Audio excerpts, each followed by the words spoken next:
તો લુણાવાડાની મહીસાગર નદીમાં નાહવા પડેલા બે યુવાનોના ડૂબી જવાથી કરુણ મોત થઈ ગયા। લુણાવાડાથી લીંબોદરા ગામ પાસે નદીના ધસમસતા પ્રવાહમાં આઝમ ખાન અને આસિફ ખાન નામના બે યુવકો તણાયા હતા, જેમાં આઝમ ખાનને ડૂબતો જોઈ આસિફ તેને બચાવવા જતા બંને લાપતા થઈ ગયા। પ્રતિબંધ હોવા છતાં મંદિરથી દૂર અપરિચિત જગ્યાએ નાહવા ગયેલા યુવકોની શોધખોળ દરમિયાન એક યુવકનો મૃતદેહ અગાઉ મળ્યો હતો, જ્યારે બીજા યુવક આઝમ ખાનનો મૃતદેહ 2 દિવસ બાદ ગત મોડી રાત્રે કોલવણ ગામ પાસેથી મળી આવ્યો હતો।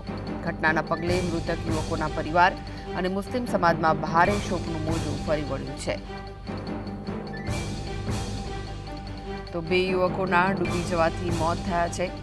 એક યુવક ઊંડા પાણીમાં ગરકાવ થતા બીજો તેને બચાવવા ગયો હતો, તે દરમિયાન તે પણ ડૂબી ગયો, જેના કારણે બંને યુવકો મોતને ભેટ્યા છે। પ્રતિબંધ હોવા છતાં મંદિરથી દૂર અપરિચિત જગ્યાએ નાહવા ગયેલા યુવકોની શોધખોળ દરમિયાન એક યુવકનો મૃતદેહ અગાઉ મળ્યો, જ્યારે કે બીજા યુવક આઝમ ખાનનો મૃતદેહ 2 દિવસ બાદ ગત મોડી રાત્રે કોલોણ ગામ પાસેથી મળી આવ્યો હતો।